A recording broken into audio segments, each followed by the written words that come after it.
Welcome to the Michigan Golfer Show. Join us each week as we explore the people, the places, and the events that shape our great game. Happening tournament week, but to kick us off, because it is the first event that kicks us off, it's my pleasure to welcome Greg Lane, CAO and Executive Vice President at McLaren Healthcare. Let's give a warm welcome to Greg. Thank you, Aaron. Good morning, everybody. Another gorgeous day out here. Hey, before I get started, I just want to say thank you, Boo, for coming out. Your busy schedule. Yes, Jim, great to see you again. Appreciate it very much. Yes, sir. Really appreciate you guys coming out here for this event. So I think, as everybody knows, I've probably said it 6 years in a row. Our corporate headquarters is about 2.5 miles from here.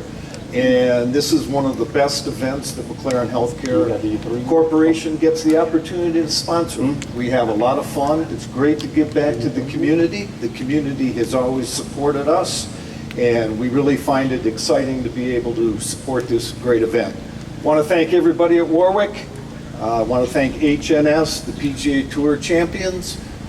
What I'd like to discuss for about a minute or two is, on Monday of tournament week, is the McLaren Adaptive Golf Outing.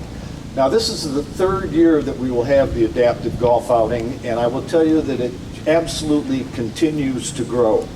This year we have 12 certified adaptive golf instructors who will come across from the country to help out. We will have over 40 participants in the clinic this year. The clinic will be for over 3 hours. And I have to tell you, if you've had an opportunity to come out for the Adaptive Golf Clinic, you know what I mean. If you haven't, please, if you have the time, come out on Monday, because as a golfer, it is truly one of the most humbling experiences I have ever witnessed in my entire life. If you play golf and you get frustrated with sniping a drive, three-putting, shanking, leaving it in the bunker, come out and watch these people.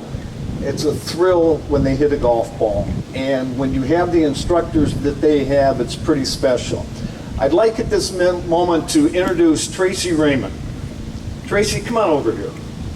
Tracy is one of the founders of the United States Adaptive Golf Alliance.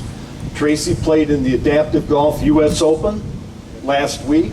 Tracy is responsible for bringing in the certified instructors to this event. We're trying to grow this event. As I said, it's the third year. This year, I have to acknowledge a very special grant from the Shannon and Ridgeway White Fund of the Community Foundation of Greater Flint. Tracy, tell us about how adaptive golf got started and what you try to accomplish in the Adaptive Golf Clinic. Okay, great. Well, you know, for years in the United States, there was amputee golf. It was a big thing. And in 2013, I got invited to go to Africa as a Paralympic buildup, trying to get golf into the Paralympics. And as a result of that, we've had a lot of great things come about.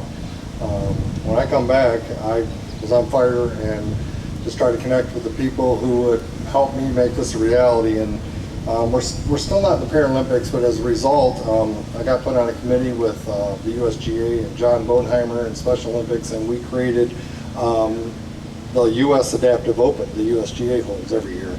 And it's a professional event just unlike this. It's we have, you know, there's huge buildings up, and you know, the budget's, you know, I think over $1 million now for the event. We had 3 days of Golf Channel coverage this year, which was pretty amazing, and they did the last half hour live. But as a result now, we've opened up to adaptive players in like the last 10 years. And so to see a person who is vision impaired and can't see the ball and work with him and their coach to line him up and to shoot, you know, we had a player who was vision impaired this year, a lady, Amanda Kuna, shoots 71, 1 under par at the championship. And I played with a gentleman from Africa this year, missing both feet, all his fingers on his left hand, and had a pinky and a thumb on his right hand, and the guy shot 6 under at the last day of the US Adaptive Open. You know, so with perseverance and will, you know, you can do anything. Everybody's got something going on. You just can't always see it. Mine's pretty visible, but My leg is my most minor injury, honestly, because my shoulder is horrible, my right knee is not good, but I could complain about it, but it's brought me to where I am, and I would never change what happened to me because the people I've impacted and the people I've met and the things I've been able to do. And I'm the guy who kind of welcomes people in and puts them under my arm and says, hey, it's gonna be all right, we're gonna play some golf and have a great time. And now we're here in front of you fine people at this great event in Ally Challenge in McLaren. We're really just growing our game so drastically. I know people in 50 countries, and I knew no one outside of the U.S. before this all started. And each event this year, all the state golf associations around the country are adding clinics and tournaments, and we're gaining 25 to 30 new players that we've never even heard of at every single event. It's really really amazing where we've came. And we've got a big Ryder Cup event coming up called the Carnes Cup in 2 weeks from now down at Cherry Creek, and we've got 16 players coming in from the United States, and we got 16 players coming in from all over Europe to compete in a Ryder Cup tournament called the Carnes Cup. And it's just it's pretty amazing to see what and where we've came and the support we've had from Greg and McLaren and Lori and Rochelle and Rob and just all the amazing people who are making a difference in the world. And it's the little things that make a difference. Walking into a gas station and smiling at somebody when you don't know what their day is held. And so if I say anything, high fives and smiles, and just be kind to one another. Thanks, Greg. Thank you, Tracy. And again, you heard about the community involvement for this tournament. This is just another aspect of the great community involvement that the Ally Challenge presented by McLaren brings out. Thank you. Aaron?